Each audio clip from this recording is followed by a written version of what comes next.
ഈ സിനിമ വിജയിക്കണം എന്നുള്ളത് അതൊരു ആവശ്യമായിരുന്നു. എൻ്റെ മറ്റാരേക്കാളും എൻ്റെ ആവശ്യം തന്നെയായിരുന്നു. ഒരേ സമയം 9 സീരിയലിൽ നായകനോ വില്ലനോ ഡബ് ചെയ്തിരുന്ന സമയമുണ്ട്. ആ പുലർച്ചെ ഇരുന്ന് മ്യൂസിക് ചെയ്ത് ആ മ്യൂസിക് മിക്സ് ചെയ്ത് ഫൈനൽ പ്രൊഡക്റ്റായിട്ട് ഔട്ട് എടുത്ത് ഇവിടുന്ന് ട്രിവാൻഡ്രത്തേക്ക് ഒരു പോക്കുണ്ട്. മറ്റേ ഇവിടുന്ന്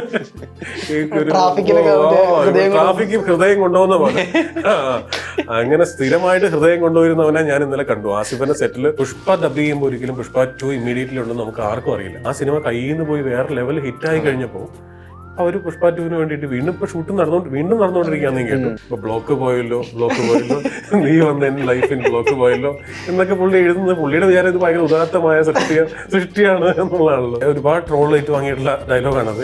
എതിരെ നിൽക്കുന്നതിനുള്ള ഞാൻ മനസ്സിലായി. ഞാൻ അങ്ങനെ ഒരു ത്രൂ ഔട്ട് ക്രൂരനായിട്ടുള്ള ആളെ ഞാൻ കണ്ടിട്ടില്ല. പുഷ്പ എന്നാൽ ഫ്ലവർ അല്ലടാ, ഫയർ അടാ. ഇപ്പോൾ ആസിഫിക്ക് അന്ന് വനിതാ വരിയിൽ നിന്ന് ഇറങ്ങി വരുമ്പോൾ ഭയങ്കര ഇമോഷണൽ ആകുന്നത് ഭയങ്കര സോഷ്യൽ മീഡിയയിൽ ഭയങ്കര വൈറലായിരുന്നു. അതെ, ആ വീഡിയോ അദ്ദേഹത്തിന്റെ എന്താ പറയാ, അദ്ദേഹം ഭയങ്കരമായിട്ട് കാത്തിരുന്നൊരു വിജയമായിരുന്നു. അതായത് ഒന്നാമത്തെ കാര്യം, ആസിഫ് ഈ വാപ്പിച്ചി ഉമ്മിച്ചീനെ വാപ്പനും ഉമ്മേനെയും ഇതുവരെ ഒരുമിച്ചിരുന്ന് അവർ ആദ്യത്തെ ഷോ കണ്ടിട്ടില്ല. പലപ്പോഴും ആസിഫിന്റെ പടങ്ങൾ ആദ്യത്തെ ഷോ കാണാൻ പോകുന്ന ആള് ഞാനാ. മനസ്സിലായോ? ആസിഫ് എന്നെയും ഞങ്ങളുടെ ഫ്രണ്ട് നവീനും ഉണ്ട്. ഞങ്ങൾ രണ്ടുപേരുമാണ് ആസിഫിന് വേണ്ടി പോകാറുള്ളത്. അപ്പോൾ ഭയങ്കര അറിയാലോ, ഭയങ്കര ടെൻഷനാണ്. അതായത് ആസിഫിന് നല്ല എല്ലാവർക്കും ഇല്ലെന്നൊക്കെ വെറുതെ പറയുന്ന എല്ലാവർക്കും പടങ്ങൾ ഓടണമെന്നും നിലനിൽപ്പാണ്. നമ്മളുടെ പ്രേക്ഷകർ നമ്മുടെ കൂടെ ഉണ്ടാവണമെങ്കിൽ പടങ്ങൾ വിജയിക്കണം. സോ അതെല്ലാവരും ആഗ്രഹിക്കും. അല്ലാതെ നമ്മൾ ഇല്ല എനിക്ക് കുഴപ്പമൊന്നുമില്ല അങ്ങനെ പറഞ്ഞത് വെറുതെയാണ്. അപ്പോൾ അവനതിൻ്റെതായ ടെൻഷനുകൾ ഉണ്ട്. അപ്പോൾ പാപ്പ ഉമ്മ വന്നപ്പോൾ സത്യം പറഞ്ഞാൽ തലേ ദിവസം എൻ്റെ അടുത്ത് ആസിഫിൻ്റെ വൈഫ് സമ വിളിച്ചിട്ടുണ്ട്, വാപ്പയമ്മ ഉണ്ടാവട്ടോ എന്ന് പറഞ്ഞപ്പോൾ തുടങ്ങി എനിക്ക് അതുവരെ ഒരു ടെൻഷനും ഇല്ലായിരുന്നു. എനിക്ക് ടെൻഷൻ തുടങ്ങി. ദൈവമേ, അവരൊരുമിച്ചിരുന്ന് അവരുടെ മകൻ്റെ സിനിമ കാണുമ്പോൾ ആൾക്കാർ നല്ല രീതിയിൽ റിയാക്ട് ചെയ്യണം. അത് വലിയ സംഭവം. അപ്പം ഞാനിങ്ങനെ അതുകൊണ്ട് തന്നെ ആസിഫിൻ്റെ കൂടെയാണ് സാധാരണ ഇതുവരെയുള്ള എല്ലാ സിനിമയും. Bicycle thieves, Sunday holiday, Vijay super ഒക്കെ ഞാനും അവനും അപ്പുറത്തെ ഇപ്പുറത്തെ സീറ്റിലിരുന്ന് കാണാറ്. ഇത്തവണ ഞാൻ ആ പ്രദേശത്തേക്കേ പോയില്ല. അവര് താഴ്ത്തും ഞാൻ മുകളിലും പോയിരുന്നു ഇന്റർവെൽ വരെ. അത് കഴിഞ്ഞ് പരിപാടി കുഴപ്പമില്ല ഓക്കെ എന്ന അഭിപ്രായം വന്നപ്പോൾ ഞാൻ പതുക്കെ ഇറങ്ങി താഴ്ത്തു വന്നിട്ട് ആസിഫ് ഇരിക്കുന്നതിൻ്റെ ഓപ്പോസിറ്റ് സൈഡിൽ പോയിരുന്നു. അപ്പോൾ കാരണം ഭയങ്കര ടെൻഷനായിരുന്നു. അത് കഴിഞ്ഞ് പിന്നെ ലാസ്റ്റ് ആൾക്കാർ ഭയങ്കര ക്ലാപ്സൊക്കെ ആയിട്ട് ഞാൻ പതുക്കെ എണീറ്റ് ഇങ്ങനെ തിരിഞ്ഞു നോക്കിയപ്പോൾ ഭയങ്കര മനോഹരമായിട്ട് ഉമ്മ അവനെ കെട്ടിപ്പിടിച്ച് ചെവിയിൽ എന്തോ പറയുന്നു. ഭയങ്കര ഒരു സീനായിരുന്നു. ആസിഫ് അപ്പോഴേ ഇമോഷണൽ ആയിരുന്നു. അതിന്റെ ഒരു എന്റാണ് ഈ കാറിൽ കയറിയപ്പോൾ മീഡിയ വീണ്ടും വന്നപ്പോഴാണ് വല്ലാണ്ട് കയ്യിൽ നിന്ന് പോയത്. പുള്ളി ആ കയ്യിൽ നിന്ന് പോകുന്ന അവസ്ഥ എൻ്റെ അടുത്ത് ഇന്നലെ പറഞ്ഞു. കയ്യിൽ നിന്ന് പോയി എന്ന് മനസ്സിലായപ്പോഴാണ് ഓടി കാറിൽ കയറിയത്. അത്രേ ഉള്ളൂ. ആസിഫ് ഭയങ്കര ഇമോഷണൽ. പെട്ടെന്ന് സംസാരിച്ചുകൊണ്ടിരിക്കുമ്പോഴൊക്കെ അതിപ്പോ ഈ കണ്ണിങ്ങനെ ബൾബ് പോലെ ആയതുകൊണ്ടേ ഇങ്ങനെ കണ്ണ് നിറഞ്ഞിരിക്കുമ്പോൾ പെട്ടെന്ന് ഒളിച്ചു വയ്ക്കാൻ പറ്റില്ല, പെട്ടെന്ന് കണ്ടുപിടിക്കാൻ പറ്റും. ഈ ആർട്ട് ഫിലിം മേക്കിങ്ങിലോടാണല്ലോ ചേട്ടൻ വന്നത്. അപ്പോൾ ഈ അതിൽ നിന്നും ഒരാളെ പോലെ അസിസ്റ്റ് ചെയ്യാതെ നേരെ ബൈസിക്കിൾ തീസിലോട്ട് എത്തി. അപ്പോൾ ഇപ്പൊ തലവൻ വരെ എത്തി നിൽക്കുന്നു. അപ്പോൾ എങ്ങനെ ഇപ്പൊ ശരിക്കും എന്താണ് ഫീൽ ചെയ്യുന്നത്? എല്ലാം അച്ചീവ് ചെയ്തു എന്നുള്ളൊരു ഇല്ലെന്നേ എനിക്ക് പിന്നെ നമുക്ക് ഇനി എന്തെല്ലാം എനിക്ക് ഈ സിനിമ വിജയിക്കണം എന്നുള്ളത് അതൊരു ആവശ്യമായിരുന്നു. എൻ്റെ മറ്റാരേക്കാളും എൻ്റെ ആവശ്യം തന്നെയായിരുന്നു. കാരണം തിയേറ്റർ റിലീസ് ലാസ്റ്റ് ഹിറ്റ് എന്ന് പറയുന്നത് 2019 ഇറങ്ങിയ വിജയ് സൂപ്പറും പൗർണമിയാണ്. പിന്നെ ഓഫ് കോഴ്സ് ഈ പറയുന്ന ഇന്നലെ വരെ എന്ന് പറഞ്ഞ സിനിമ OTT-ലാണ് വന്നത്. തിയേറ്ററിൽ നമുക്ക് അറിഞ്ഞുകൂടാ. OTT-ൽ അത് ഇഷ്ടപ്പെടുന്നവരും ഇപ്പൊ അഭിഷേക് ബച്ചന്റെ കമ്പനിയാണ് അത് മേടിച്ചിട്ട് അത് അവർ റീമേക്ക് ചെയ്യുന്നുണ്ട്. അപ്പൊ അതിനങ്ങനെ ആ രീതിയിൽ. പക്ഷെ നമുക്ക് എപ്പോഴും തിയേറ്ററിലാണല്ലോ. തിയേറ്ററിൽ ഇറങ്ങുന്ന ഒരു സിനിമയുടെ പ്രത്യേകത അതിനെ ഒരിക്കലും നമുക്ക് മൂടി വെക്കാൻ പറ്റില്ല. OTT-ൽ വന്ന ഒരു പടത്തെ നമുക്ക് പറയാം എനിക്കിഷ്ടമായി, മറ്റവന് ഇഷ്ടമായില്ല, കുറെ പേർക്ക് ഇഷ്ടപ്പെട്ടു, കുറെ പേർക്ക് ഇഷ്ടപ്പെട്ടില്ല എന്നൊക്കെ വെറുതെ പറയാം. തിയേറ്ററിൽ അത് പ്രൂവ് ചെയ്യാൻ പറ്റില്ല. തിയേറ്ററിൽ നമ്മൾ കാണുന്നതാണ് ആൾക്കാർ കൈയടിക്കുകയും ചിരിക്കുകയും ചെയ്യുന്നത്. ഞാൻ പറഞ്ഞ എന്റെ പടത്തെ കുറിച്ചല്ല കേട്ടോ, കോമൺ ജനറൽ ആയിട്ട് എല്ലാ പടത്തെ കുറിച്ചും പറയുന്നതാണ്. തിയേറ്ററിൽ നമ്മൾ കാണുകയല്ലേ, വിസിബിൾ അല്ലേ, വിജയിക്കുന്നതും പൊട്ടുന്നതും കയറി വരുന്നതും ഒക്കെ നമ്മൾ കണ്ടുകൊണ്ടിരിക്കുകയാണ്. അപ്പോൾ തിയേറ്ററിൽ ഈ പടം അങ്ങനെ ഓടണം എന്നുള്ളത് വലിയൊരു എൻ്റെ ആവശ്യമായിട്ടാണ് ഞാൻ കണ്ടത്. തന്നെ വളരെ ഇപ്പോൾ ജിസ്ജോ എന്ന് പറയുമ്പോൾ ഇപ്പോൾ ഒരു ആക്ടറാണ്, ഡയറക്ടറാണ്, ലിറിസിസ്റ്റ്, എല്ലാം കൊണ്ടും ഒരു ഓൾറൗണ്ടറാണ്. ഇനി വേറെ ഏത് മേഖലയാണ് ഇനി സിനിമ? ഈ പറയുന്ന ഡബിങ് ഞാൻ ഒരുപാട് ചെയ്തിട്ടുണ്ട്. ഈ പറഞ്ഞ അല്ലുവിൻ്റെ ശബ്ദം മുതൽ 800 സിനിമകൾ ഡബ് ചെയ്തിട്ടുണ്ട്.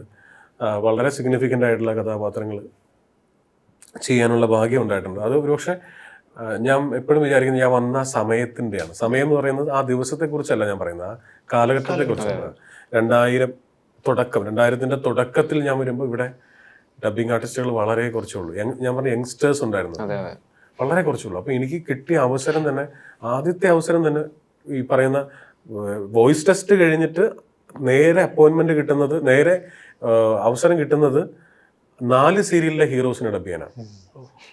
വോയിസ് ടെസ്റ്റ് കഴിഞ്ഞ് ഒരാഴ്ച ആയിട്ടില്ല. ഇതെന്താണ് പരിപാടിക്ക് എന്നൊക്കെ ഇരിക്കുമ്പോഴേക്കും ഈ കോൾ വരുന്നു, നിങ്ങൾ 2 മണിക്ക് എത്തണം. ഓക്കെ വരാം, പോകുന്നു, ഡബ് ചെയ്യുന്നു, തിരിച്ചു വരുന്നു. പിറ്റേ ദിവസം വിളിച്ചിട്ട് രാവിലെ 8 മണി മുതൽ വേണം. അങ്ങനെ അതൊരു ഒരുപാട് നാളത്തെ എൻ്റെ ഒരു ഉപജീവന മാർഗമായിട്ട് മാറി. ഒരേ സമയം 9 സീരിയലിൽ നായകനോ വില്ലനോ ഡബ് ചെയ്തിരുന്ന സമയമുണ്ട്. ഇപ്പോൾ വളരെ ഹിറ്റായിരുന്ന കായംകുളം കൊച്ചുണ്ണി എന്ന് പറയുന്ന സീരിയലിൽ 1000 എപ്പിസോഡാണ് പോയത്. Almost 900 something. 900 സംതിങ് എന്ന് പറയുമ്പോൾ നമുക്ക് വളരെ സിമ്പിളാണ്. 5.5 വർഷമാണ്. 5.5 വർഷം നമുക്ക് ജലദോഷം വരാൻ പാടില്ല, നമുക്ക് പനി വരാൻ പാടില്ല. ജലദോഷം വന്നാൽ കായംകുളം കൊച്ചുണ്ടെങ്കിൽ ജലദോഷം വരും, അങ്ങനെ കുഴപ്പമുണ്ട്.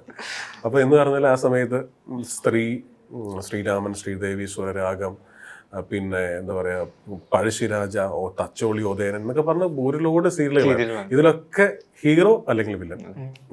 എനിക്ക് ഇപ്പോൾ എൻ്റെ വീട് ഇരിക്കുന്ന സ്ഥലത്തിന് ഒരു 2 കിലോമീറ്ററിനുള്ളിലാണ് ഈ സ്റ്റുഡിയോസ് എല്ലാം. അപ്പൊ അത് ഒരു ഒരു ഗുണമായിരുന്നു. എപ്പോ വിളിച്ചാലും എന്നെ കിട്ടും. അതിനകത്ത് ഭയങ്കര രസകരമായ കാര്യം പറഞ്ഞാൽ, ഇപ്പം അന്നൊക്കെ സീരിയല്, ഇപ്പോൾ സീരിയൽസ് എന്ന് പറഞ്ഞാൽ ഇന്ന് നമ്മൾ ഷൂട്ട് ചെയ്ത സംഗതി ഒരാഴ്ച കഴിഞ്ഞിട്ടേ ടെലികാസ്റ്റ് ചെയ്യുള്ളൂ. കാരണം അത്രയേറെ പ്രോസസ്സ് ഇപ്പോൾ ഉണ്ട്, നിബന്ധനകളുണ്ട്. ഒത്തിരി പേര് മോണിറ്റർ ചെയ്യാനുണ്ട്, കാണാനുണ്ട്, അത് അവർ അപ്രൂവ് ചെയ്യണം, സെൻസർ ചെയ്യണം. അതായത് ഇന്റേണൽ സെൻസറിങ് കേട്ടോ. അന്നതില്ല. അന്നിപ്പോ ഉച്ചയ്ക്ക് 2 മണിക്ക് ടെലികാസ്റ്റ് ചെയ്യുന്ന സീരിയല് രാവിലെ 10 മണിക്ക് കൊണ്ട് കാസ്റ്റ് കൊടുത്താൽ മതി. അങ്ങനെയാണ് സീരിയൽ പോയിക്കൊണ്ടിരിക്കുന്നത് അന്നത്തെ അവസ്ഥയിൽ. അപ്പോൾ ഇന്നിപ്പോൾ രാത്രി 9 മണി വരെ ഷൂട്ട് ചെയ്തൊരു സംഗതി നേരെ കൊണ്ടുവന്ന് എഡിറ്റ് ചെയ്യുന്നു. രാത്രി 12 മണിക്കാണ് ഡബ്ബിങ് തുടങ്ങുന്നത്. മനസ്സിലായോ? ആ അരമണിക്കൂർ എപ്പിസോഡിന്റെ ഡബ്ബിങ് കഴിഞ്ഞ് പുലർച്ചെ ഇരുന്ന് മ്യൂസിക് ചെയ്ത് ആ മ്യൂസിക് മിക്സ് ചെയ്ത് ഫൈനൽ പ്രൊഡക്റ്റ് ആയിട്ട് ഔട്ട് എടുത്ത് ഇവിടുന്ന് ട്രിവാൻഡ്രത്തേക്ക് ഒരു പോക്കുണ്ടോ, മറ്റേ ഇവിടുന്ന് ട്രാഫിക് ഹൃദയം കൊണ്ടുപോകുന്ന പോലെ. അങ്ങനെ സ്ഥിരമായിട്ട് ഹൃദയം കൊണ്ടുവരുന്നവനെ ഞാൻ ഇന്നലെ കണ്ടു. ആസിഫിന്റെ സെറ്റില് പോയപ്പോ അവൻ ചേട്ടാ ചായ കുടിക്കുന്നു. ഞാൻ പറയാ നീയോ?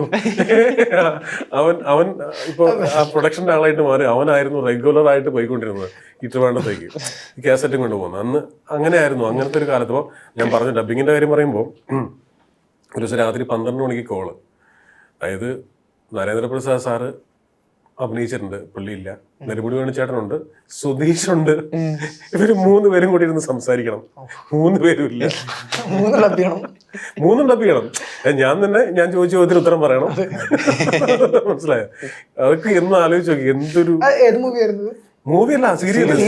മൂവി ഒരിക്കലും അങ്ങനെ വരില്ലല്ലോ. സീരിയല് വേറെ മാർഗമില്ല. രാത്രി 12 മണിക്കൊക്കെ നരേന്ദ്രപ്രസാദ് സാറിനെ വിളിച്ച ഓടിക്കും പുള്ളി. അവര് ഷൂട്ട് കഴിഞ്ഞിട്ടൊക്കെ പോയി. ഈ സീൻ നാളെ കയറേണ്ട സീനായിരുന്നു. പക്ഷെ അങ്ങനെ ഇത് സംസാരിക്കുകയാണ്. ഇപ്പൊ 3 പേർക്ക് നമ്മൾ അതൊരു ഒരു നിരന്തരം സംഭവിക്കുന്ന ഒരു പ്രോസസ്സാണ്. അതിലൊരു എപ്പിസോഡാണ് ഞാൻ പറഞ്ഞത്. ഇത് സ്ഥിരം സംഭവിക്കുന്നതാണ്. അപ്പൊ അതിൽ നിന്ന് കിട്ടിയ ഒരു ധൈര്യം ഉണ്ട് കേട്ടോ. ഈ പറഞ്ഞ പോലെ എന്തിന്റെ മുമ്പിൽ ഇരുന്നിട്ട് യെസ് പറയാനുള്ള ഒരു ധൈര്യം ഉണ്ടല്ലോ, കോൺഫിഡൻസ് കിട്ടിയത് അവിടെ നിന്നാണ് സത്യം പറഞ്ഞാൽ. ഇപ്പൊ ഈ അല്ലു അർജുൻ ഡബ് ചെയ്യുന്നു. ഇപ്പൊ അദ്ദേഹത്തിന്റെ മലയാളികൾക്ക് അദ്ദേഹത്തിന് പരിചിതനാക്കുന്ന അദ്ദേഹത്തിന്റെ സൗണ്ട് അത് താങ്കൾ തരുന്നു. പിന്നീട് ഇങ്ങോട്ട് ഇപ്പൊ പുഷ്പ വരെ എത്തി നിൽക്കുകയാണ്. തിരിഞ്ഞു നോക്കുമ്പോൾ ജിസ് ജോയ് എന്ന വ്യക്തിക്കും അല്ലു അർജുന്റെ ആ ഒരു സൗണ്ട് കൊടുത്തിരിക്കുന്ന ഒരു ബൂസ്റ്റ് നിസ്സാരമല്ല. ഇപ്പൊ തിരിഞ്ഞു നോക്കുമ്പോൾ അദ്ദേഹത്തിന് ആദ്യം ഡബ് ചെയ്തിരുന്ന ആ ഒരു ഓർമ്മയാണ് പറയാൻ പറ്റും. അത് ഭയങ്കര കുറെ സ്ഥലത്ത് ഞാൻ പറഞ്ഞിട്ടുള്ളതാണ്. ഈ പറഞ്ഞ നമ്മൾ തിരുവനന്തപുരത്താണ്. ഈ കായംകുളം കൊച്ചുണ്ണിയുടെ ഡബ് കേട്ടിട്ടാണ് ഖാദർ ഹസൻ സാർ എന്നെ വിളിക്കുന്നത്. അങ്ങനെ അവിടെ ചെല്ലുന്നു. അവിടെ പക്ഷെ ചെയ്യാൻ തുടങ്ങിയൊരു 3/4 ദിവസമായിട്ടും 2 സീൻ പോലും ഞാൻ കവർ ചെയ്തിട്ടില്ല. അപ്പൊ ഞാൻ ഇടയ്ക്കിടയ്ക്ക് സ്ക്രിപ്റ്റിലേക്ക് നോക്കുമ്പോൾ ഇത്ര അട്ടിക്ക് ഇരിക്കുകയാണ്. ഇത്ര അട്ടിക്ക് ഇരിക്കുകയാണ് സ്ക്രിപ്റ്റ്. ഞാനിങ്ങനെ ആലോചിക്കണത് ദൈവമേ, ഞാൻ എത്ര ദിവസം കഴിഞ്ഞായിരിക്കും വീട്ടിൽ പോകാൻ പോകുന്നത്. കാരണം തടവറയിലായി പോകുന്ന പറഞ്ഞ അവസ്ഥയുണ്ടല്ലോ. അപ്പം ഞാൻ പതുക്കെ പറഞ്ഞു എന്നെ കൊണ്ട് പറ്റുന്നില്ല. കാരണം ഒന്നാമത്തെ കാര്യം, നമുക്ക് ഈ തെലുങ്ക് പടം അതുവരെ ഡബ് ചെയ്തിട്ടുള്ള ശീലമില്ല. അതാണ് ഫസ്റ്റ് കാര്യം. പിന്നെ അല്ലുവിൻ്റെ സ്പീഡ് ഭയങ്കര സ്പീഡാണ്. നമ്മളുടെ ഒരു 4 സെന്റൻസിൽ പറയേണ്ട കാര്യമൊക്കെ പുള്ളി ഒറ്റ സെന്റൻസിലാണ് പറഞ്ഞു വെച്ചിട്ടുണ്ടോ. നമ്മൾ ഇതിനെ ഒരു രീതിയിലും പിടിക്കാൻ പറ്റാണ്ട് ഞാൻ പതുക്കെ പുറത്തേക്ക് ഇറങ്ങിപ്പോയി, സോറിയൊക്കെ പറഞ്ഞിട്ട്. കാരണം ട്രിവാൻഡ്രത്തെ ഡബിങ്, എനിക്ക് എറണാകുളത്തേക്ക് വരണം. അപ്പോൾ അവർ പുറകെ ഇറങ്ങി വന്നിട്ട് പറഞ്ഞു പോരുത്, എങ്ങനെയെങ്കിലും ഇത് തീർക്കണം. അപ്പോൾ ഞാൻ എന്ത് പറ്റി, ഞാൻ മനസ്സുകൊണ്ട് പോകാൻ സെറ്റ് ചെയ്തു. വീട്ടിലൊക്കെ വിളിച്ച് പറഞ്ഞു തിരിച്ചു വരികയാണ്, ഞാൻ ഡബിങ് മറന്നുപോയെന്ന് തോന്നുന്നു, ഒന്നും ശരിയാവുന്നില്ല, ഒരു മൂളൽ പോലും ശരിയാവുന്നില്ല, ഞാൻ പോകുന്നു. അപ്പോൾ അവരെന്നെ അതിൻ്റെ സൗണ്ട് എഞ്ചിനീയറും സതീഷ് മുതുകുളം എന്ന് പറഞ്ഞ റൈറ്ററാണ്, പുള്ളിയാണ് ഇപ്പോൾ പുഷ്പയൊക്കെ എഴുതിയത് മലയാളത്തിലൊക്കെ. അദ്ദേഹം വന്നിട്ട് പറഞ്ഞു ജസ്റ്റ് പോകരുത്, കാരണം ഓൾറെഡി 13 പേരോ 14 പേരോ വന്ന് ഇതേ പ്രശ്നത്തിൻ്റെ പേരിൽ തിരിച്ചുപോയി, ഈ തുഴഞ്ഞങ്ങ് എത്തുന്നില്ല, മനസ്സിലായോ? അപ്പോൾ അതുകൊണ്ട് നിങ്ങളും കൂടെ പോയാൽ എനിക്ക് ഇത് തീർത്തിട്ട് വീട്ടിൽ പോകണം, ബാക്കി എല്ലാം കഴിഞ്ഞു. എൻ്റെ വീട് ഹരിപ്പാടാണ്, എനിക്ക് അങ്ങോട്ട് പോകണം. അപ്പോൾ എനിക്ക് പുള്ളിയുടെ ആ പറച്ചിൽ കേട്ടപ്പോഴും എൻ്റെ വീട് ഹരിപ്പാടാണ്, എനിക്ക് പോകണം, ഇത് ചെയ്തില്ലെങ്കിൽ എൻ്റെ പോക്ക് ഭയങ്കര പാടായിട്ട് മാറും എന്നുള്ളൊരവസ്ഥയിൽ ഞാൻ പറഞ്ഞു ശരി, അങ്ങനെയാണെങ്കിൽ നിങ്ങളൊരു ഉപകാരം ചെയ്യണം, നമ്മൾ രണ്ടുപേരും സൗണ്ട് എഞ്ചിനീയർ മാത്രം ഇരുന്ന് ടപ്പ് ചെയ്യാം, ഓക്കെ? അതെ, എന്തെങ്കിലും ഒരു ദിവസം തീരുമല്ലോ, തീർന്നിട്ട് നിങ്ങൾ കാണുക, നിങ്ങൾ കണ്ടിട്ട് മാറ്റേണ്ട സ്ഥലങ്ങൾ നിങ്ങൾ മാർക്ക് ചെയ്യുക, എന്നിട്ട് ഞാനത് മാറ്റുന്നു. ഇത് നമുക്കെന്താ പറയുക, ഒരു കാര്യം ഇപ്പം ഞാൻ നിങ്ങളെ വിളിച്ച് ഡബ് ചെയ്യുകയാണ്, ഡബ് ചെയ്ത് തുടങ്ങുമ്പോൾ തന്നെ നിങ്ങൾ തെറ്റ് ഇങ്ങനല്ല എന്ന് പറയുമ്പോൾ ഓട്ടോമാറ്റിക്കലി നമ്മളുടെ ആ ഒരു കോൺഫിഡൻസ് പോകും. അപ്പം നമ്മൾ പഠിച്ചൊരു കാര്യം, നമ്മൾ ആര്യനെ കുറ്റപ്പെടുത്തുന്നില്ല കേട്ടോ. ഇപ്പം ഞാൻ പറഞ്ഞ ആ ടീമിൻ്റെ ആര്യ എന്ന് പറഞ്ഞ സിനിമയുടെ ഇവിടെ ഇപ്പം ഈ ഖാദർ ഹസൻ സാർ എന്ന് പറഞ്ഞില്ലേ, അദ്ദേഹമാണ് അല്ലു അർജുനെ ഇവിടുത്തെ അല്ലു അർജുൻ ആക്കിയത്. അദ്ദേഹം ആ സമയത്ത് എടുത്ത പടങ്ങളും അദ്ദേഹം അടിച്ച് ഒരു മലയാള സിനിമയെ പ്രൊമോട്ട് ചെയ്യുന്നതിനേക്കാളും ഗംഭീരമായിട്ടാണ് പുള്ളി അതിലെ പാട്ടുകളും ഒക്കെ പ്രൊമോട്ട് ചെയ്തിരുന്നത്. വലിയ സിംഗേഴ്സിനെ വെച്ചാൽ പാടിച്ചിരുന്നത്, വിധു പ്രതാപും അല്ലെങ്കിൽ വിജയ് യേശുദാസും മധു ബാലകൃഷ്ണൊക്കെ പാടിക്കൊണ്ടിരുന്നത്, അല്ലാതെ വെറുതെ ചെറിയ ആൾക്കാർ വെച്ച് പാടിപ്പിച്ച് അങ്ങനെയല്ല. പുള്ളി അതിന് വളരെ പ്രൊഫഷണലാണ്. അപ്പോൾ അവരൊന്നും ഒരിക്കലും നമുക്ക് മറക്കാൻ പറ്റില്ല. ഇന്നത്തെ അല്ലുവിൻ്റെ കേരളത്തെ മാർക്കറ്റിലുള്ളതിൽ അവരെ നമുക്ക് ഒരിക്കലും മറക്കാൻ പറ്റുന്നതല്ല. ഇപ്പോൾ പുഷ്പയെ കുറിച്ച് പുഷ്പ 2 നമ്മൾ ഈ തലവന്റെ കേസ് പറഞ്ഞ പോലെയാണ്. പുഷ്പ ഡബ് ചെയ്യുമ്പോൾ ഒരിക്കലും പുഷ്പ 2 ഇമ്മീഡിയറ്റ്ലി ഉണ്ടെന്ന് നമുക്ക് ആർക്കും അറിയില്ല. പുഷ്പ 2 ഉണ്ട്, പക്ഷെ ഇപ്പോഴല്ല. അതിനിടയ്ക്ക് അല്ലുവിന്റെ 2-3 വലിയ ഡയറക്ടേഴ്സിന്റെ പടം വരാനുണ്ട്. ഇത്രയും ഗ്യാപ്പ് എടുക്കുമെന്ന് നമുക്കറിയില്ല. പക്ഷെ ആ സിനിമ കയ്യിൽ നിന്ന് പോയി വേറെ ലെവൽ ഹിറ്റായി കഴിഞ്ഞപ്പോൾ അവർ പുഷ്പ 2 വേണ്ടിയിട്ട് വീണ്ടും ഇപ്പോൾ ഷൂട്ടിംഗ് നടന്നുകൊണ്ടിരിക്കുകയാണെന്ന് കേട്ടു. ഇങ്ങനെ കുറെ നാളാണ്. എന്നോടിപ്പോൾ ഡിസംബറിൽ ഡേറ്റ് മാറ്റി വയ്ക്കാൻ പറഞ്ഞാണ് ഒരാഴ്ച. അത് മാറി ഇങ്ങനെ മാറി ഇപ്പൊ ജൂലൈ ആണ് പറയുന്നത്. പക്ഷെ പടം ഓഗസ്റ്റിലുണ്ടെന്ന് എനിക്ക് തോന്നുന്നു, റിലീസാണ്. എന്തായാലും ജൂലൈയിൽ ഡബ് ചെയ്തേ പറ്റുള്ളൂ. ഞാനും ഇങ്ങനെ ഒറ്റ നോക്കിയിരിക്കുകയാണ് എന്തായിരിക്കും പുതിയ സ്റ്റോറി എന്നുള്ളത്. പക്ഷെ മറ്റേത് നമ്മൾ ഫസ്റ്റ് ഡബ് ചെയ്യുമ്പോൾ തന്നെ നമുക്ക് ഉറപ്പായിരുന്നു ഹിറ്റാന്നുള്ളത്. അത് ഞാൻ ആദ്യം പാട്ടുകളാണ് കാണാറ് എപ്പോഴും. ചെയ്യാൻ തുടങ്ങുന്നതിന് മുമ്പ് പാട്ടുകൾ കാണും. ഇതിലെ പാട്ട് കണ്ടപ്പോൾ ഞെട്ടി. കാരണം അതുവരെയുള്ള ഒരു കൊറിയോഗ്രഫിയുടെ കോൺസെപ്റ്റിനെ ബ്രേക്ക് ചെയ്ത് കളഞ്ഞില്ല. എല്ലാ പാട്ടും ഒരു പാട്ടൊന്നല്ല. അപ്പം ഞെട്ടിപ്പോയി. പിന്നെ ഭയങ്കര എനർജി ആയിരുന്നു അത് ആ പടം ഡബ് ചെയ്യാനായിട്ട്. കാരണം ഇത് ഓടുന്ന സിനിമയാണ് നമുക്ക് ഉറപ്പായിരുന്നു. ഇപ്പൊ ഈ അല്ലു അർജുൻ മൂവീസിൽ ഇപ്പൊ എല്ലാ പടങ്ങളും തന്നെ ഡബ് ചെയ്തു. ഏറ്റവും സാറ്റിസ്ഫൈങ് ആയിട്ട് തോന്നിയൊരു പടം ഏതായിരിക്കും? പുഷ്പ തന്നെയാണ്. അത് സംശയമൊന്നുമില്ല. കാരണം നമുക്ക് ഏറ്റവും കൂടുതൽ ആൾക്കാർ ഇഷ്ടപ്പെടുക എന്നുള്ളതാണ് നമുക്ക് കിട്ടുന്നത്. ചിലപ്പോൾ അത് ചെയ്യുമ്പോൾ ഉള്ളതിനേക്കാളും എല്ലാ സിനിമയും അങ്ങനെ തന്നെ കേട്ടോ. അത് ചെയ്യുമ്പോൾ ചിലപ്പോൾ നമ്മൾ പല ബുദ്ധിമുട്ടുകളിലൂടെ പോയിട്ടുണ്ടാകും. ഇപ്പോൾ ബദ്രീനാഥ് എന്ന് പറഞ്ഞ സിനിമ ചെയ്യാൻ വേണ്ടി ഞാൻ ഹൈദരാബാദ് പോകുന്നു. നാഗാർജുൻ്റെ സ്റ്റുഡിയോയിലാണ് ഡബ് ചെയ്യുന്നത്. പുറത്ത് അല്ലുവിൻ്റെ ഷൂട്ട് നടപ്പുണ്ട്. സൈമൾട്ടേനിയസ് റിലീസാണ്. ഒറ്റ സ്റ്റുഡിയോ ഉള്ളൂ. അപ്പോൾ ഈ ടൈറ്റാണ്. കാരണം ഈ ഒരു സ്റ്റുഡിയോയിൽ വേണം ഡബിങ് എല്ലാം. തെലുങ്കും അവിടെ തന്നെയാണ്. അപ്പോൾ അല്ലു കയറി വരുമ്പോൾ ഞാൻ മാറിക്കൊടുക്കണം. പ്രകാശ് രാജ് കയറി വരുമ്പോൾ ഞങ്ങൾ രണ്ടുപേരും മാറിക്കൊടുക്കണം. അന്നത്തെ അവസ്ഥ അങ്ങനെയായിരുന്നു. അന്ന് എനിക്ക് അവിടെ ചെന്ന് കഴിഞ്ഞപ്പോൾ ഈ ത്രോട്ടിന് പ്രശ്നം വന്നിട്ട് സൗണ്ട് ഇല്ല. ആ സിനിമ ഇപ്പോൾ കണ്ടാൽ മനസ്സിലായി. എയർ മാത്രമേ ഉള്ളൂ. അതായത് 5 ദിവസത്തോളം അവരെനിക്ക് വേണ്ടി പിന്നെ എന്നെ അവിടെ താമസിപ്പിച്ച് ഇങ്ങനെ ഒരുപാട് നോക്കിയിട്ടും സൗണ്ട് ശരിയാണ്. ഭയങ്കര ഏറ്റവും സ്ട്രെയിൻ ചെയ്ത് ചെയ്ത സിനിമ അതാണ് ബദ്രീനാഥ് എന്ന് പറഞ്ഞത്. പക്ഷേ ഈ പറയുന്ന ആദ്യത്തെ സിനിമ ആര്യ, അതിൻ്റെ ക്ലൈമാക്സ് എനിക്ക് ഭയങ്കര ഇഷ്ടമാണ്. അതിൻ്റെ ഡബ് ചെയ്ത ഒരു എപ്പിസോഡ് നോക്കുകയാണെങ്കിൽ ഒരേ സമയം ചിരിച്ചുകൊണ്ടും കരഞ്ഞുകൊണ്ടുള്ള ഒരു പരിപാടി ഉണ്ടായിരുന്നത് ഈ കല്യാണ പന്തലിൽ വെച്ച് കിടക്കുന്ന. അത് ഭയങ്കര രസമുള്ള ഒരു ഓർമ്മയാണ്. ഈ അല്ലു അർജുന്റെ സൗണ്ട് മാത്രം ഡബ് ചെയ്തുകൊണ്ട് ഒരുപാട് സിനിമകൾ മിസ്സായിട്ടുണ്ടെന്ന്. അതൊരു ജോലി ആയിരുന്നെങ്കിൽ അത് നമ്മൾ ബുദ്ധിമുട്ടായി പോയനെ.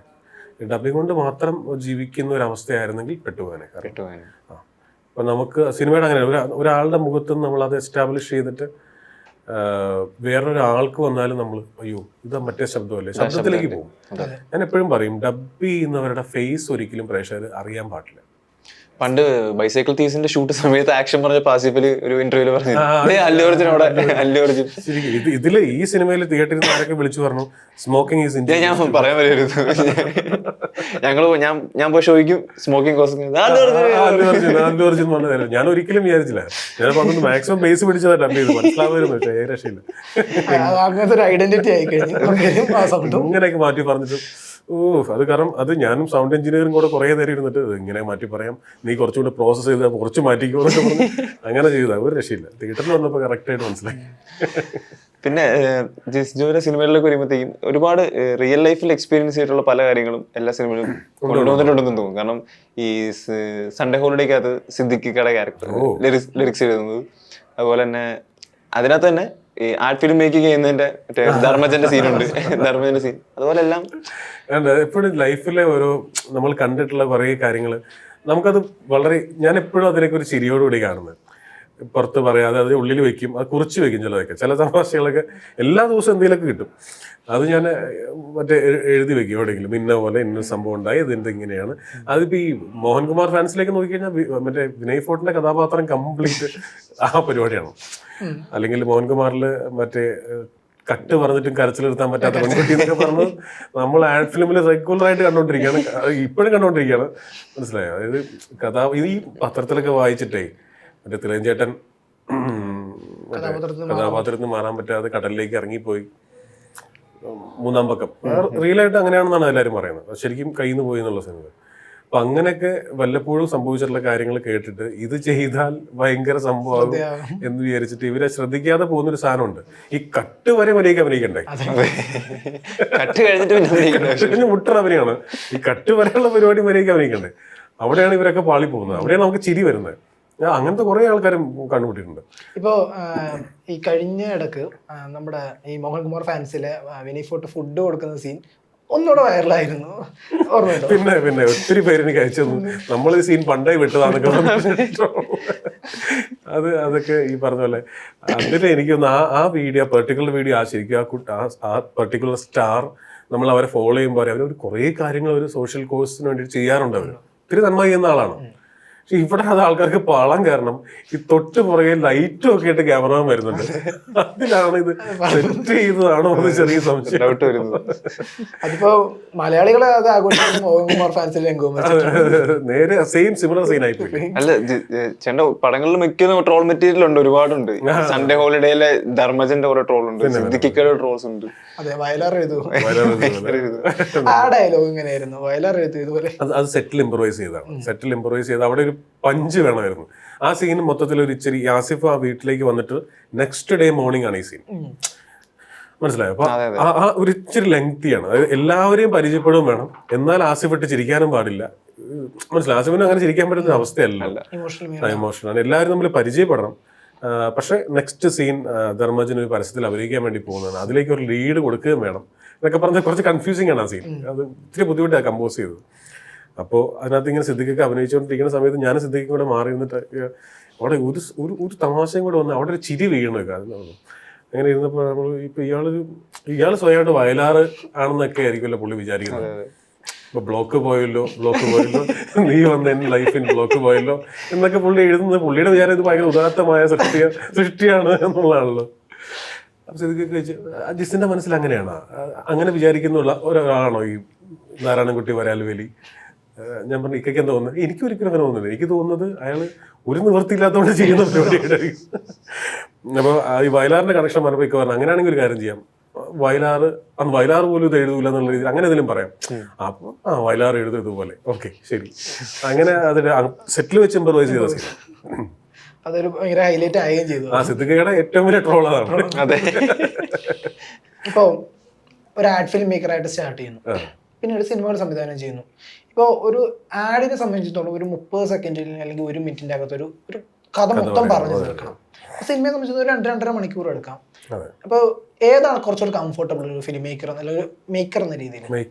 കംഫർട്ടബിൾ ആഡ് ഫിലിം തന്നെയാണ്. കംഫർട്ട് ചെയ്യാൻ ഈസി ചോദിച്ചാൽ, കാരണം അത് നമുക്ക് എന്ന് വെച്ചാൽ നമുക്ക് പ്രോപ്പർ സ്റ്റോറി ബോർഡ് ഉണ്ട്.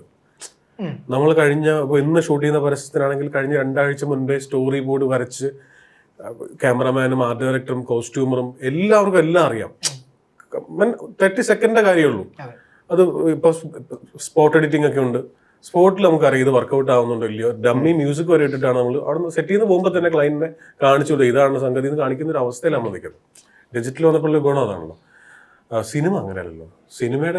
Cinema is the toughest thing, ഒരു സംശയമില്ല. കാരണം അതിൽ ഈ സംവിധായകന്റെ തലയിൽ മാത്രമേ അറിയുള്ളൂ ആദ്യത്തെ സീൻ മുതൽ അവസാനത്തെ സീൻ വരെയുള്ള ഓർഡർ എന്താണ്, ഇപ്പൊ ഷൂട്ട് ചെയ്യുന്ന സീൻ ഈ സിനിമയുടെ ഏത് ഭാഗത്താണ് വരുന്നത്, അവിടെ നമ്മൾ പിടിക്കേണ്ട പേസ് ഇതാണോ, അവിടുത്തെ ഇയാളുടെ റിയാക്ഷൻ എങ്ങനെയായിരിക്കുമോ, ഓരോ കാര്യം ബാക്കികൾ ഈ പറയുന്ന കോസ്റ്റ്യൂമർക്കോ ആർട്ട് ഡയറക്ടർക്കോ പറഞ്ഞു തരാൻ പറ്റില്ല, ക്യാമറമാന് പറഞ്ഞു തരാൻ പറ്റില്ല.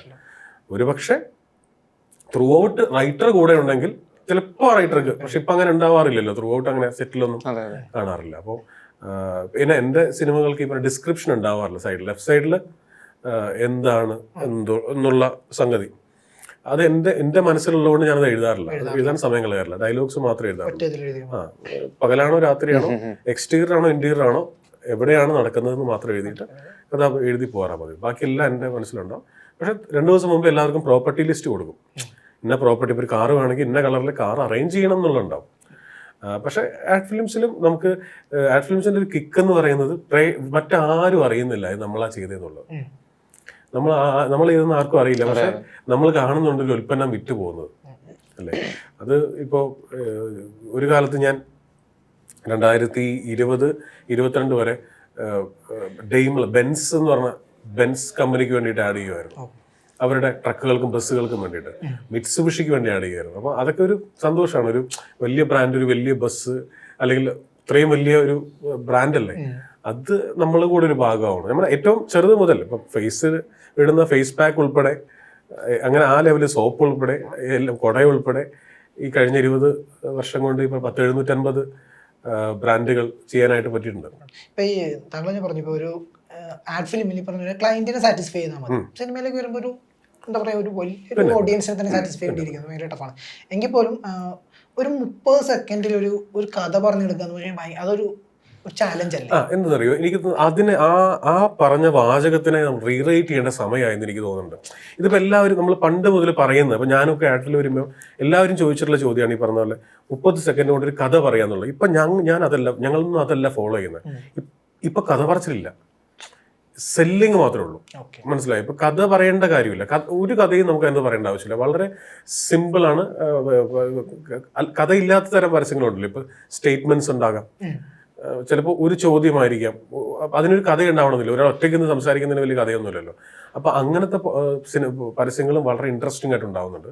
ഒപ്പം നിങ്ങൾ ഇപ്പോ എനിക്ക് ഭയങ്കര ഇഷ്ടപ്പെട്ട ഒരു പരസ്യം ഇപ്പൊ ടി വിയിൽ IPL നടക്കുമ്പോൾ കാണിക്കുന്നുണ്ടായിരുന്നു.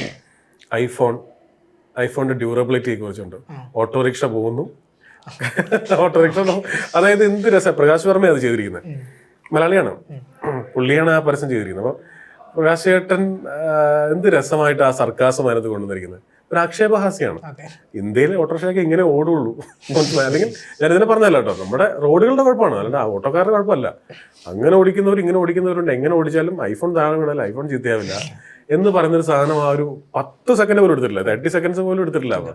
അങ്ങനെ ഇപ്പൊ ഈ യൂട്യൂബിന്റെ ഒക്കെ ഇതിലേക്ക് 5 സെക്കൻഡ് 10 സെക്കൻഡ് കൊണ്ടൊരു ആഡ്, അതാ ഞാൻ പറഞ്ഞത്. അങ്ങനത്തെ കണ്ടന്റ്സ് വരാൻ തുടങ്ങി വളരെ സിമ്പിളായിട്ട്. എന്നാൽ അങ്ങനത്തെ ഇപ്പൊ ഞാൻ ഈ അടുത്ത് എനിക്ക് വളരെ സാറ്റിസ്ഫൈഡ് ആയ ഒരു പരസ്യമാണ് ഇപ്പൊ ചെയ്തത്. സ്വിസ് ടൈം ഹൗസിന് വേണ്ടി ചെയ്തതാണ്. അത് എന്താ പറയാ, ഭയങ്കര ഇമോഷണലാണ്. ഡയലോഗ്സ് ഒന്നുമില്ല, നോ ഡയലോഗ്സ്, ഉള്ളി പറയണ. ഇപ്പൊ നിങ്ങളിപ്പോ മറ്റേ ഫീൽ ഗുഡ് ആ ഒരു ഇതുള്ളതുകൊണ്ട് ആ ഒരു ഫീൽ ഗുഡ് ഡയറക്ടർ ചെയ്ത ഒരു പരസ്യമായിട്ട് അതിനെ കാണാവുന്നതാണ്. എനിക്ക് എൻ്റെ ഫേവറേറ്റ് പറയുന്ന ആൾ കൂടിയിട്ട് വളരെ ഫേവറേറ്റ് ആയിട്ട് തോന്നിയുന്ന ഒരു പരസ്യമാണത്. ഇങ്ങനെ ഒരു അച്ഛൻ മകൻ വാച്ച് മേടിച്ചു കൊടുക്കുന്നു എന്നുള്ള പരസ്യം യൂട്യൂബിലുണ്ട്. അപ്പം അങ്ങനത്തെ സാധ്യതകൾ നമുക്ക് കിട്ടാറുണ്ട്. അങ്ങനെ ഇമോഷണലി കണക്ട് ചെയ്യുന്ന, ചിലപ്പോൾ കഴിയുമ്പോൾ ഒന്ന് നമുക്ക് നമ്മുടെ അച്ഛനെ ഓർമ്മ വരുന്ന, അല്ലെങ്കിൽ അച്ഛനെ ഒന്ന് വിളിക്കാൻ തോന്നുന്ന പാരൻറ്റോ. നമ്മളെപ്പോഴും അമ്മയെക്കുറിച്ച് പറയും, അച്ഛനുണ്ടല്ലോ അപ്പുറത്ത്, അച്ഛനെയും കൂടെയൊക്കെ ഒന്ന് കുറച്ചും കൂടെ കാര്യമായിട്ട് കരുതേണ്ടതല്ലേ എന്നൊക്കെ തോന്നിക്കുന്ന ഇതൊക്കെ ഒരു സ്പേസ് ആണല്ലോ. ഇപ്പോൾ നമ്മൾ ആ വാച്ചിന്റെ പരസ്യം എന്ന് പറയുമ്പോൾ നമുക്ക് ഈ ഡയറക്ടറുടെ ഉള്ളിൽ കിടക്കുന്ന സംഗതി ഇതാ. മൊത്തം കണ്ടു കഴിയുമ്പോൾ കച്ചവടം മാത്രമായി പോരുത്. ആ ബ്രാൻഡ് കച്ചവടം നടക്കുക എന്നുള്ളത് മാത്രമല്ല, അതിനപ്പുറത്ത് മനുഷ്യർക്ക് ചില ഈർപ്പം ഉണ്ടാക്കണം എന്നുള്ള സംഗതിയുണ്ട്. ജിസ് ജോ എന്ന ഡയറക്ടർ അല്ലെങ്കിൽ ഇപ്പൊ പറഞ്ഞില്ല ലാസ്റ്റ് ആഡിലേക്ക് വരുമ്പോഴും ഒരു ഫീൽ ഗുഡ് എലമെന്റ്സിനോട് വല്ലാത്തൊരു ഇഷ്ടമുള്ള ഒരാളായിരുന്നു. എന്തുകൊണ്ടാണ് ഇത്രത്തോളം ഒരു ഫീൽ ഗുഡ് അല്ലെങ്കിൽ എന്താ KP സുനിത ചേച്ചി സൺഡേ ഹോളിൽ പറയുന്നത് അപ്പുറത്ത് ഇരിക്കുന്നവരെ മനസ്സറിയണം അങ്ങനത്തെ ചില ഞാനത് ഒരുപാട് ട്രോൾ ആയിട്ട് വാങ്ങിയിട്ടുള്ള ഡയലോഗാണ് അത്. എതിരെ നിൽക്കുന്നതിനുള്ള ഞാൻ മനസ്സിലായി ഞാൻ അങ്ങനെ ഒരു ത്രൂ ഔട്ട് ക്രൂരനായിട്ടുള്ള ആളെ ഞാൻ കണ്ടിട്ടില്ല. നിങ്ങൾ ആരോടും പേഴ്സണലി ചോദിച്ചാൽ നിങ്ങൾക്ക് ആർക്കും കുഴപ്പക്കാരനായ അയൽവാസിയും പ്രശ്നക്കാരനായ കൂട്ടുകാരനൊക്കെ നമുക്കുണ്ടാവും. പക്ഷെ അവരാരും ത്രൂ ഔട്ട് അങ്ങനെ അല്ലല്ലോ. അല്ലേ ഒരു ഒരു ഒരു അവരുടെ ജീവിതത്തിൽ എപ്പോഴെങ്കിലും ഒരു സാഹചര്യത്തിലും സംഭവിക്കുന്ന ഒരു മിസ്റ്റേക്കോ ഒരു ദേഷ്യമോ പിടിവാശിയോ വെച്ച് നമ്മൾ ഒരാളെ ജഡ്ജ് ചെയ്യരുതെന്നുള്ളത് എനിക്ക് എന്ന് വെച്ചാൽ എൻ്റെ രാഷ്ട്രീയം കൃത്യമായിട്ട് എഴുതാനുള്ള സ്ഥലമൊന്നുമല്ല സിനിമ എൻ്റർടൈനർ ആയിരിക്കണം. അതിലിപ്പോൾ ഞാൻ എങ്ങനെയാണ് ഞാൻ ചിന്തിക്കുന്നത് അതൊന്നും എഴുതി വെക്കേണ്ട കാര്യമില്ല. പക്ഷേ ഞാൻ മനുഷ്യരെ കാണുന്നത് എങ്ങനെയാണ് ഫുൾ ടൈം ക്രൂരന്മാരെ നടക്കുന്ന ആൾക്കാരൊന്നും ഞാൻ കണ്ടിട്ടില്ല. വളരെ അവർക്കൊക്കെ ഒരു ഇതിലിപ്പോൾ സുജിത്ത് ചെയ്ത ക്യാരക്ടർ നമ്മുടെ മഹേഷിന്റെ പ്രതികാരത്തിലെ അപർണയുടെ ആങ്ങളായിട്ടുള്ള അയാള് കൊട്ടേഷൻ കൊണ്ടയാണ്. പക്ഷെ അയാളുടെ ഇപ്പൊ പോലീസ് ചോദ്യം ചെയ്യാൻ വേണ്ടി സമയത്ത് അയാളുടെ പറഞ്ഞ കഥ കേട്ടില്ലേ, ഞാനും എൻ്റെ ഭാര്യ എൻ്റെ മോളുമായിട്ടുള്ള ഉള്ളൊരു ജീവിതം ആ ജീവിതത്തിന് വേണ്ടിയിട്ട് എന്ത് പണി ഞാൻ അറപ്പില്ലാണ്ട് ചെയ്തത് എന്ന് പറഞ്ഞാൽ ഓരോരുത്തർക്ക് അവരുടേതായ ഒരു കാഴ്ചപ്പാടുണ്ടെന്നുള്ളതാണ്. അപ്പം അതിലെനിക്ക് ഭയങ്കരമായിട്ട് വിശ്വാസമുണ്ട്. പിന്നെ എന്തുകൊണ്ട് ഫീൽ ഗുഡ് എന്ന് വെച്ചാൽ ഈ നമുക്ക് രണ്ട് രീതിയിൽ ജീവിക്കാം. ഈ പറഞ്ഞ പോലെ ഒന്ന് നമുക്ക് എല്ലാത്തിനെയും നമുക്ക് ഭയങ്കര ജഡ്ജ്മെൻ്റലായിട്ട് ഇയാൾ എങ്ങനെയായിരിക്കും ഇതെങ്ങനെയായിരിക്കും അങ്ങനെയും ജീവിക്കാം, നമുക്ക് അതല്ലാതെയും ജീവിക്കാം. ഈ മനസ്സിന് ബുദ്ധിമുട്ടുള്ള 3 പെങ്ങന്മാരുള്ള ഒരാളെ ഞാൻ പരിചയപ്പെട്ടു തൃശ്ശൂർ വെച്ചിട്ട്. അയാൾക്ക് അമ്മയിൽ അച്ഛനില്ല, പെങ്ങന്മാർ 3 പേരും മാനസിക വൈകല്യമുള്ളവരാണ്. അയാൾ വളരെ പ്ലസൻ്റാണ്. ഞങ്ങളൊരു വർക്ക്ഷോപ്പിൻ്റെ സൈഡിലുള്ള ഒരു ജ്യൂസ് കടയിൽ ജ്യൂസ് കുടിക്കാൻ കയറിയപ്പോഴാണ് അദ്ദേഹത്തെ പരിചയപ്പെടുന്നത്. അപ്പോൾ അമ്മാവനാ പരിചയപ്പെടുത്തിയത്. അപ്പോൾ അദ്ദേഹം വളരെ പ്ലസൻ്റായിട്ട് അപ്പോൾ ഞാനിങ്ങനെ ഇയാൾ വളരെ ഹാപ്പിയായിട്ട് സംസാരിക്കുമ്പോൾ ഞാൻ ആലോചിക്കുകയാണ്, അയാൾ വീട്ടിലേക്ക് പോയാൽ അയാൾക്കുള്ളത് അയാൾ ജോലി ചെയ്യുന്ന മുഴുവൻ ഈ പെങ്ങന്മാർക്ക് വേണ്ടിയിട്ടാണ്. അപ്പോൾ അയാൾ പറഞ്ഞ ഡയലോഗുണ്ട്, സാറേ ഒരുപാട് സന്തോഷമുണ്ട്, 3 പേർക്ക് ഒരുമിച്ചല്ല അസുഖം വരുന്നത്, ഒരാളെപ്പോഴും എൻ്റെ കൂടെ ഉണ്ടാവുന്നു. മനസ്സിലായി? ഒന്ന് ആലോചിച്ചേക്ക്, 3 പേർക്കും ഇതാണ് അസുഖം, പക്ഷെ 3 പേരും അതിൻ്റെ പീക്കിലേക്ക് പോകുന്ന ഒരുമിച്ചല്ല, ഒരാൾ അപ്പം നോർമലായിരിക്കും. അതിൽ ഓർത്ത് സന്തോഷിക്കാതെ നമ്മളിങ്ങനെ വെറുതെ കുറച്ച് നേരം ഇരുന്ന് കരയാമെന്നല്ലാതെ. അപ്പം അങ്ങനത്തെ ആൾക്കാരെ ഒരുപാട് കണ്ടിട്ടുണ്ട് ജീവിതത്തിൽ, കേട്ടിട്ടുണ്ട്. അപ്പം ഞാൻ എപ്പോഴും പറയാം, ലോകത്ത് മുഴുവൻ ഒരുപാട് നന്മയുള്ള ആൾക്കാരെ ഈ ദൈവമെന്നോ പ്രപഞ്ച ശക്തിയെന്നോ അത്രയേറെ നന്മയുള്ള ആൾക്കാരെ ചിതറിച്ചിട്ടിരിക്കുകയാണ് പല സ്ഥലത്തും. ചിലപ്പോൾ ഒരു വാക്കോ നോട്ടോ ഒരു സാരമില്ലയോ ഒരു പോട്ടയോ കുഴപ്പമില്ലയോ ഒക്കെ അതുകൊണ്ടൊക്കെ അത്തരം ആൾക്കാർ ഇഷ്ടം പോലെ ഉള്ളപ്പോൾ നമുക്ക് അവരെക്കുറിച്ച് പറയാം. അല്ലാണ്ട് ഇഷ്ടമില്ലാത്തവരെ കുറിച്ച് നമുക്ക് എല്ലാവർക്കും ചെറിയ സ്പേസ് ആണുള്ളത്, വളരെ ചെറിയ സ്പേസ്. ജീവിതം തന്നെ ചെറുതാണ്. ഇപ്പോൾ സിനിമയിൽ എത്ര നാൾ നമുക്ക് സിനിമയുണ്ടോ, എത്ര നാൾ സിനിമ ചെയ്യാൻ പറ്റും അറിയില്ല. ആ ഉള്ള സമയത്ത് ആൾക്കാർക്ക് പരിക്കില്ലാത്ത പരിപാടികൾ ചെയ്യാന്നുള്ളതാണ്. ഞാൻ പറഞ്ഞില്ലേ, എസ്തെറ്റിക്സ് വേണം, ബിസിനസ് വേണം. പക്ഷെ അത് ഞാൻ ഉപയോഗിക്കുന്നത് അതിന് എങ്ങനെയാണെന്ന് മാത്രം. പ്രേക്ഷകരിൽ പുഞ്ചിരി അല്ലേ? എക്സാക്ട്ലി, അത്രേ ഉള്ളൂ. നമ്മളിപ്പോഴും സിദ്ദിഖ് ലാൽ സിനിമയെ കുറിച്ച് ഞാൻ ഇന്നാളെ എവിടെയോ പറഞ്ഞു, എൻ്റെ ഭയങ്കര ടൈറ്റിൽ ആദ്യമായിട്ട് മോഹൻലാൽ സാറിനെയും മഞ്ജുവാറിനെയും വെച്ചിട്ട് ആഡ് ചെയ്യുകയാണ് ഒരുമിച്ച്. അത് അഡ്വർടൈസ്മെന്റ് ഇൻഡസ്ട്രിയിലെ ഏറ്റവും എക്സ്പെൻസീവ് പരസ്യമാണ് മൈജിയുടെ. അപ്പോൾ ഏറ്റവും എക്സ്പെൻസീവ് 2 ആൾക്കാർ നിൽക്കുകയാണ്. എനിക്കെങ്ങനെ രാത്രി ഉറങ്ങാൻ പറ്റും? ഞാനിപ്പോൾ ലാൽ സാറിനെ വെച്ച് കുറേ പരസ്യം അതിന് മുമ്പ് ചെയ്തിട്ടുണ്ട്, മഞ്ജുവിനെ വെച്ചും വർക്ക് ചെയ്തിട്ടുണ്ട്. പക്ഷേ 2 പേരും കൂടെ ഒരുമിച്ച് 2 പേരും ഒരുപോലെ ഹാൻഡിൽ ചെയ്യുക, 2 പേരും പോസ്റ്റാക്കാൻ പാടില്ലല്ലോ, ഇവർ പ്രോപ്പറായിട്ട് പരിപാടി നടക്കണ്ടേ. എനിക്കൊന്നും ഉറങ്ങാൻ പറ്റിയിട്ടില്ല. ഞാനന്ന് ഒരു 12 മണി വരെയൊക്കെ ഇരുന്ന് ഞാൻ ഉറങ്ങാൻ പറ്റും, കിടന്നു നോക്കി, പറ്റുന്നില്ല. നാളെ രാവിലെ 6 മണിക്ക് സെറ്റിലേക്ക് പോകണം. ഞാൻ നേരെ യൂട്യൂബ് ഓൺ ചെയ്ത് ഇനി ഹരിഹർ നഗർ ഇരുന്ന് കണ്ടു. ഞാൻ നോക്കിയിട്ട് ഏറ്റവും നല്ല മാർഗമായിട്ട് തോന്നിയ പരിപാടി. എത്ര ശ്രമിച്ചിട്ടും ഈ ഹാർട്ട് ബീറ്റ് നിൽക്കുന്നിരുന്നു, ഇങ്ങനെ പോയിക്കൊണ്ടിരിക്കുകയാണ്. ഒരു ആവശ്യമില്ലാത്ത ടെൻഷനാണ് അത്. പക്ഷെ ആദ്യമായിട്ടായതുകൊണ്ട് പിന്നീട് ഇങ്ങോട്ട് കുറേ പ്രാവശ്യം.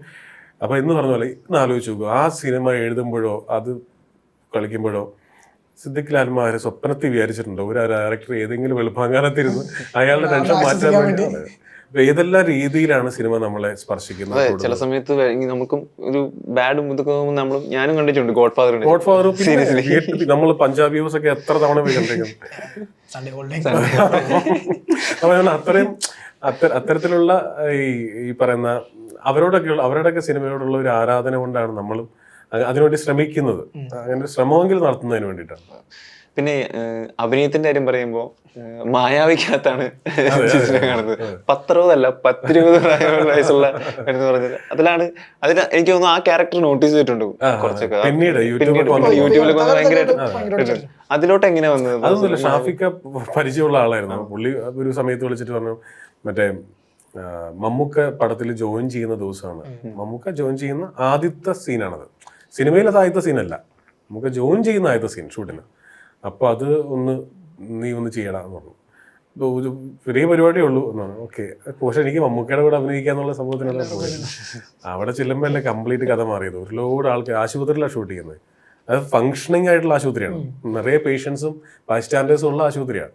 അപ്പോൾ നമ്മളിങ്ങനെ സെൻട്രൽ പോയിന്റ് നിൽക്കുമ്പോൾ ഈ ഫുൾ ആൾക്കാരിങ്ങനെ നിൽക്കുവാണ് മമ്മൂക്കയുടെ. അപ്പോൾ നമുക്ക് ടെൻഷൻ ഉണ്ട്, തെറ്റിയ ചിരി വീഴും, നാണക്കേട. പിന്നെ അങ്ങോട്ട് തെറ്റി ലെവല് പോകും. നമുക്കാണെങ്കിൽ ഇറങ്ങി വരുന്നതന്നെ ടേക്ക് എന്ന് പറഞ്ഞാണ്. നമുക്ക് ഒരു ബ്ലൂ ഷർട്ട് ഇട്ട് ഇങ്ങനെ വന്നിട്ട് ഈ സ്ക്രിപ്റ്റ് വെച്ച് ഇങ്ങനെ ആട്ടി ഇങ്ങനെ മുഖത്തേക്ക് നോക്കിയിട്ട് സ്ക്രിപ്റ്റ് ഇട്ടിട്ട് റെഡി ഷാഫി ടേക്ക്. എൻ്റെ ദൈവമേ, ഞാൻ പറഞ്ഞു സാർ എനിക്ക് റിഹേഴ്സൽ വേണം. എടുത്തോ, എൻ്റെ മുഖത്തേക്ക് നോക്കാതെ താഴ്ത്തു നിന്നിട്ട് ഡയലോഗ് പറയടോ.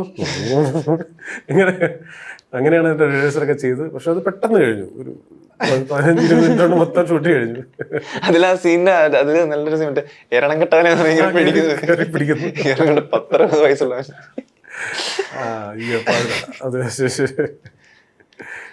ഇപ്പോ ജിസ്ലു ഡയറക്ടറിന് ഇനിയൊരു ഫീൽ ഗുഡ് മൂവി അടുത്ത് തന്നെ പ്രതീക്ഷിക്കാവോ? അങ്ങനെയില്ല, ഒരു നിർബന്ധമില്ല. നമ്മൾ ഓരോ സമയത്തും നമ്മൾ അട്രാക്റ്റഡ് ആവുന്ന സ്ക്രിപ്റ്റുകൾ ചെയ്യുന്നുള്ളൂ. ഇപ്പോൾ ഓഫ് കോഴ്സ് നമ്മളിപ്പോൾ കേട്ടിരിക്കുന്ന കഥകളിൽ ഞാൻ 2-3 നല്ല ത്രില്ലേഴ്സ് കേട്ടിട്ടുണ്ട്, 2-3 നല്ല ഫീൽ ഗുഡും വിദേശത്ത് ഷൂട്ട് ചെയ്യുന്ന പടങ്ങളൊക്കെ കേട്ടിട്ടുണ്ട്. അപ്പോൾ അതിൽ ഏതാണ് എൻ്റെ കൂടെ നിൽക്കുന്ന എൻ്റെ പ്രൊഡ്യൂസറിനും ആർട്ടിസ്റ്റിനും ഒക്കെ എല്ലാവർക്കും താല്പര്യമുള്ള സബ്ജക്റ്റ് ഏത് ചെയ്യണം എന്നാണ്. അതുകൊണ്ട് തലവൻ റിലീസ് ആവണവരെ നമ്മൾ അതൊന്നും പ്രൊസീഡ് ചെയ്യാതിരുന്നത്. ഇനി ഈ തലവന്റെ സ്ക്രിപ്റ്റ് കേൾക്കുമ്പോൾ അതിനു മുമ്പ് ഒരു സ്ക്രിപ്റ്റ് വർക്ക് ചെയ്തിരുന്നു, അതിപ്പോ അത് ചെയ്യണം, ഉറപ്പായിട്ട് ചെയ്യണം. അത് നമ്മൾ തന്നെ റൈറ്റ്സ് മേടിച്ചു വെച്ചിരിക്കുന്നതാണ്. അതും നല്ല സിനിമയാണ്. പക്ഷെ ഇതിൽ സ്പെൻഡ് ചെയ്ത പോലെ അത്രയും സമയം അത് സ്പെൻഡ് ചെയ്യണം. ഈ പറഞ്ഞ 5-6 മാസം ഇരുന്ന് എഴുതി വൃത്തിയാക്കി അങ്ങനെ ആവാനുണ്ട്. ആ പരുവത്തിലേക്ക് അത് ആവാനുണ്ട്. പിന്നെ വേറെ നമുക്ക് ചെറിയൊരു സ്പോട്ട് ഡബ് ചെയ്യാൻ പറ്റും. സ്പോട്ട് ഡബിങ് അതെങ്ങനെ? ലൈക്ക് പുഷ്പ 2 ഒരു സീൻ ഞാൻ ഫോണിൽ കാണിക്കാം. ജസ്റ്റ് ആ ഡയലോഗ് അല്ല, പുഷ്പയുടെ ഒരു പുഷ്പല്ലേ? ആ ശരി. പുഷ്പ എന്നാൽ ഫ്ലവർ അല്ലടാ, ഫയർ അടാ. ഇതാണ് എവിടെ ചെന്നാലും പറയുന്ന ഡയലോഗ്. ഇതല്ലാതെ വേറെ ഓർത്തിരിക്കുന്ന ഡയലോഗ് ഉണ്ടാവില്ല. വേറെ പെട്ടെന്ന് പിന്നെയുള്ള south India, north India, east, west, അങ്ങനെ ഒരുപാട് ഇന്ത്യ ഒന്നും ഇല്ലടാ, ഒരേ ഒരു ഇന്ത്യ. ഈ സാധനം എല്ലാ സ്വാതന്ത്ര്യത്തിനും കയറി വരും. എല്ലാ സ്വാതന്ത്ര്യത്തിനും റിപ്പബ്ലിക് ഡേക്കും ഈ സംഗതി കയറി വരും. ഈസ്റ്റ് ഇന്ത്യ, വെസ്റ്റ്, ഇത് ഇവിടെ ആർക്ക്? എന്റെ പേര് സൂര്യ, അതല്ലേ ആ മൂവിയല്ലേ? എന്റെ പേര് സൂര്യ. അതെ, നമ്മുടെ രാജീവ് രവി ഷൂട്ട് ചെയ്ത പടം. എന്താ പറയാ, തലവൻ ഒമ്പൻ ഹിറ്റായിട്ട് ഇനി മുന്നോട്ട് പോട്ടെ. ഇനി അടുത്ത പ്രൊജക്ട് എത്രയും വേഗം ഓണാകട്ടെ. ജിസ്റ്റോയിൽ നിന്ന് ഒരു വലിയ ഫീൽ ഗുഡ് മൂവി ഞങ്ങൾ ഇനിയും പ്രതീക്ഷിക്കുന്നുണ്ട്. തീർച്ചയായിട്ടും ഉണ്ടാവും. ഞാൻ നേരത്തെ പറഞ്ഞില്ലേ, എനിക്ക് ആൾക്കാരെ ചിരിക്കുന്നതും ചിരിപ്പിക്കുന്നതും ആൾക്കാർ സന്തോഷമായിട്ട് തിയേറ്ററിൽ നിന്ന് ഇറങ്ങി പോകുന്നതൊക്കെ ഭയങ്കര ഇഷ്ടമുള്ള ഒരാളാണ്. Thanks a lot.